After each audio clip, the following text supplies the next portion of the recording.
네, 이번 시간 우리 3장 법인세입니다. 법인세 한두 문제 정도 나오는데요. 이제 법인세 개념, 계산 구조 정도 가볍게 개념 이해 정도로 보시면 되겠습니다.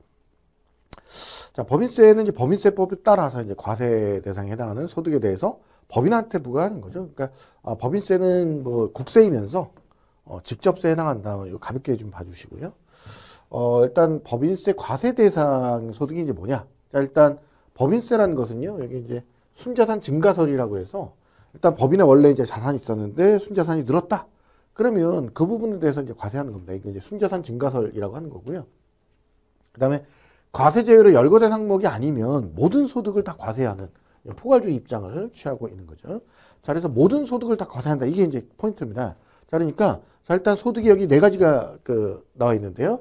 각 사업연도 소득, 토지 등의 양도 소득, 미환류 소득, 청산소득, 모든 소득에 대해서 과세한다. 이게 기본이에요. 첫 번째, 그죠? 자, 그럼 각 사업연도 소득은요, 이익이 생긴 거, 입금 총액에서 나간 돈, 경비로 나간 돈 이런 거, 송금 총액을 빼면, 이게 이제 각 사업연도 소득이 되겠고, 자, 그 다음에 이제 법인에서 토지를 뭐 팔든가, 뭐 아니면 주택을 팔든가, 양도에서 생긴 어떤 소득이 있어요. 그죠? 그러니까 법인이 주택, 별장, 비사업용 토지 등을 이제 양도해서 획득한 소득, 이런 것들도 역시 당연히 이제 그 법인세 추가해서 이제 과세를 하고요. 자, 미환류 소득이라는 것은 이제 뭐냐면, 자, 자기 자본이 500억 원 초과하는 기업 등이 해당 사업연도의 소득 중에 뭐 투자라든가, 임금이 뭐 늘어났다거나, 뭐 상생협력 출연금이라든가, 배당 등으로 사용하지 않았을 때, 그 미사용 소득을 미환류 소득이라고 하고요. 자, 그 다음에 청산 소득은요, 합병 분할은 빼고요. 자, 일단 법인이 해산하는 거죠. 해산해서 이제 소멸할 때, 원래 이제 자기 자본보다 더 많이 자녀 재산가액이 자기 자본보다 많아요. 남는 돈은 소득인 거죠. 그렇죠? 이게 이제 청산 소득입니다. 자, 그래서 각 사업연도 소득이든 토지 등 양도 소득이든 미환류 소득이든 청산 소득이든 모든 소득이 법인세 과세 대상이다. 이렇게 보시면 돼요. 자, 그럼 법인세 누가 내느냐? 내국법인뿐 아니라 외국법인도 내는 거고요. 영리법인뿐 아니라 비영리법인도 내는 거예요. 법인은 다 냅니다. 기본적으로 다 낸다. 아시겠죠? 뭐 누구는 안 낸다. 뭐 이런 식으로 나오면 틀려요. 자, 그럼 이제 사업연도라고 하는 것은 이제 법인의 소득을 계산한 1회계 기간은 이제 사업연도라고 하는데요. 원칙적으로 1년을 초과할 수 있다, 없다? 없다. 이거 이제 중요하고. 자, 그러면 그 사업연도를 정할 때는요, 원칙이 법령이나 정관입니다. 그러니까 첫 번째 원칙이 법에서 정한 대로. 그죠? 두 번째로는 정관에서 정한 대로. 그죠? 이게 이제 순서에 따라 가는 거예요. 법령이 첫 번째고 아니면 정관. 그죠? 법령이나 정관에서 규정을 안 했어. 그러면 세 번째는 사업연도 신고를 한 경우. 신고죠. 신고가 세 번째. 자, 법령이나 정관도 없는데 신고도 안 했어. 그러면 1월 1일부터 12월 말일까지가 네 번째입니다. 이 순서대로 그대로 적용됩니다. 1년을 초과할 수 없다. 이게 제일 중요하고요. 자, 납세지는 뭐 법인등기부상의 이제 본점이나 주사무소의 소재지가 되겠죠. 어렵지 않은 거고, 이 부분이 이제 중요합니다. 자, 그러면 그 계산 구조 보시면 일단 그 당기순이익에 뭐 이익이 생기잖아요. 그럼 여기다가 입금 총액, 들어온 돈이죠. 입금 총액 더해주고 경비로 나간 거, 송금 총액 이거 빼주는 겁니다. 그죠? 이런 방식이에요. 그래서 일단 이제 보시면 그럼 이제 각 사업연도 소득이 이제 나오는데 우리 앞에서 이제 그 사업소득 할 때도 이제 마찬가지지만 2월 결손금들을 빼주잖아요. 15년 내에 발생한 2월 결손금 빼고요. 비과세 소득 있으면 빼주고 소득공제 있으면 빼주고. 자, 이런 것들을 하면 이제 과표가 나오는데 과표에다가 이제 세율을 적용하는데 세율이 4단계입니다. 4단계. 2억 원까지는 9%고요. 200억 원까지는 19%고요. 그 다음에 뭐 3천억까지는 21%, 3천억 초과는 24% 이렇게 됐습니다. 그래서 뭐 다 외우실 필요는 없고 4단계 초과 누진세율을 적용하고 있다. 4단계라는 거. 자, 그럼 이제 세율을 적용하면 이제 산출세액이 나오는데 세액공제나 세액 감면 되는 거 빼주고 가산세 뭐 이런 거 더하면 이제 결정세액이 나오고요. 여기서 이제 그 결정세액에서 원천징수된 거나 중간예납상이나 이런 거 이제 빼주게 되면 자진납부세액이 나오는 거죠. 그래서 계산구조 가볍게 좀 보시기 바랍니다. 자, 세무조정이라는 게 있는데 이게 조금 중요해요. 요게. 자, 그러면 보시면 회계 기준으로 작성한 손익계산서상의 당기순이익을 기준점으로 해서 법인세법에 따른 규정과의 차이를 조정해서 각 사업연도의 소득금액을 계산하는 건데요. 자, 그러니까 그 회사의 결산서상에는 수익에서 비용을 빼면 당기순이익이 나오는 거잖아요. 그렇죠?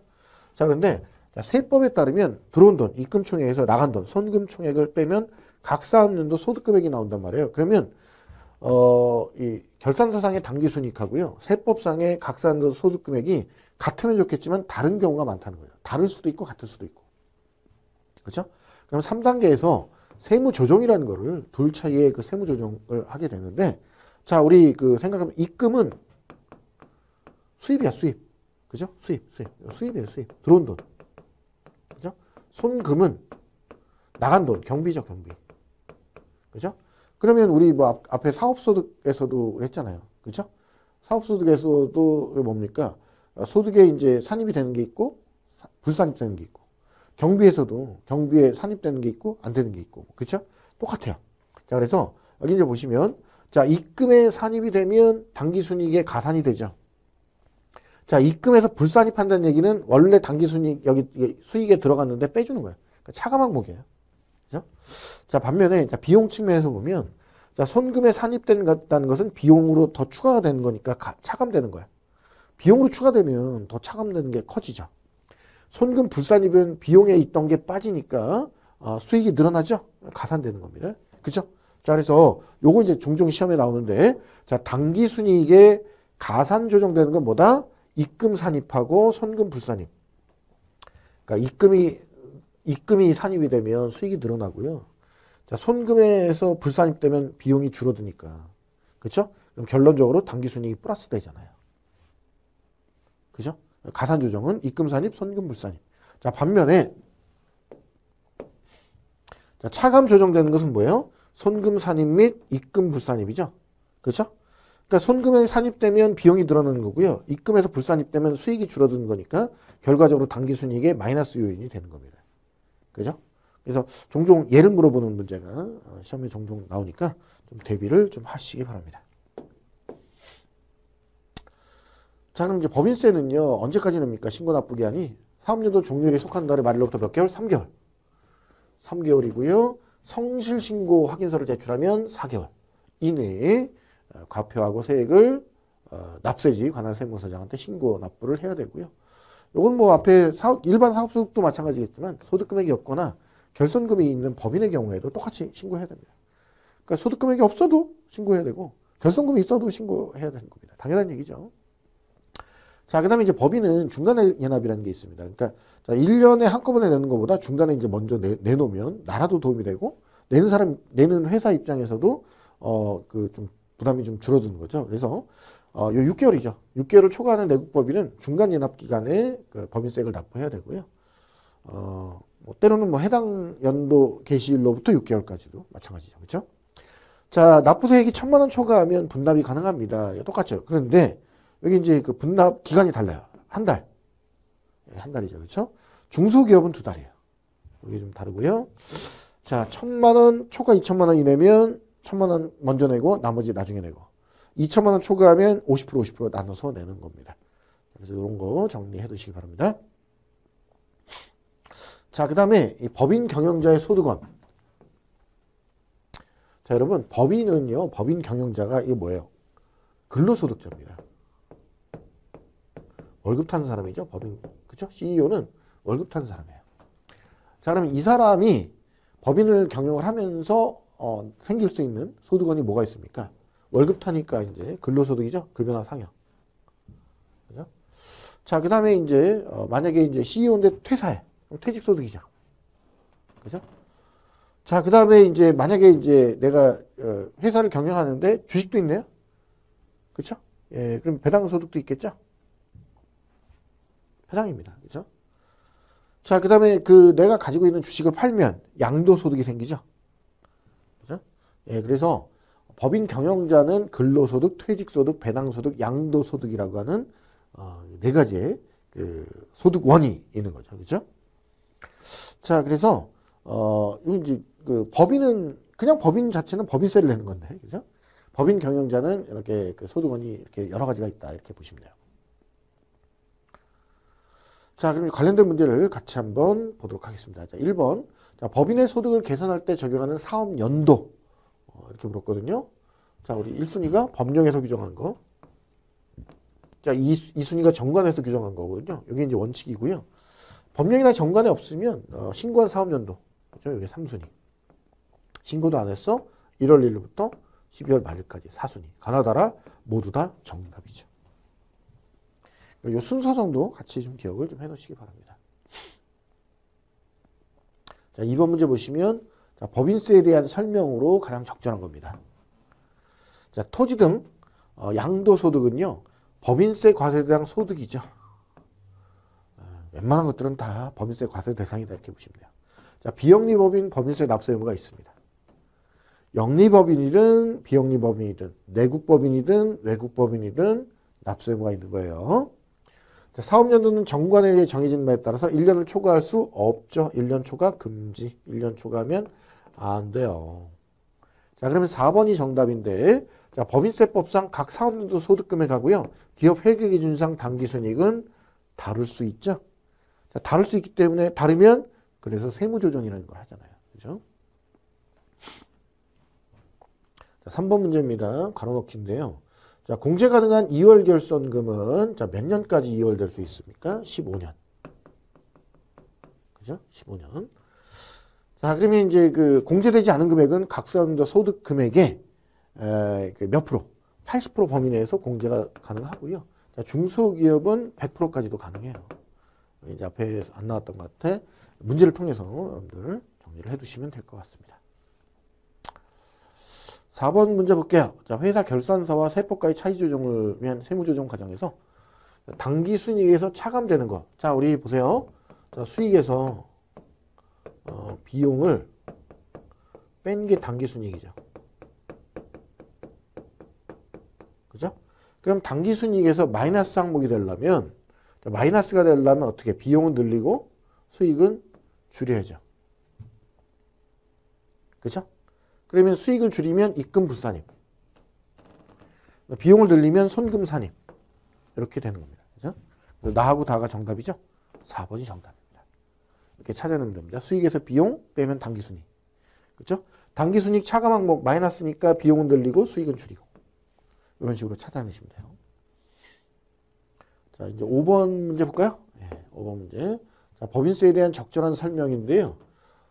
가번에 우리 법인세 납세 의무자는 내국법인뿐 아니라 외국법인도 납세 의무자고 영리법인뿐 아니라 비영리법인도 납세 의무자입니다. 맞죠? 가번 맞고요. 자, 사업연도는 원칙적으로 1년을 초과하지 못한다. 이것도 맞습니다. 나번도 맞습니다.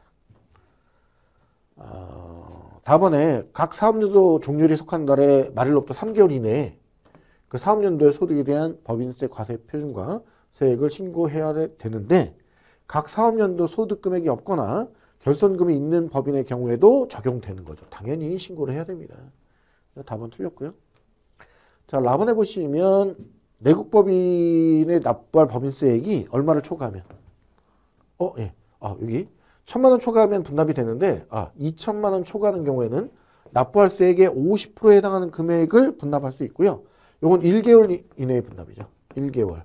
1개월이고 우리 중소기업만 2개월입니다. 그죠? 그래서 요건 이제 주의하시고요.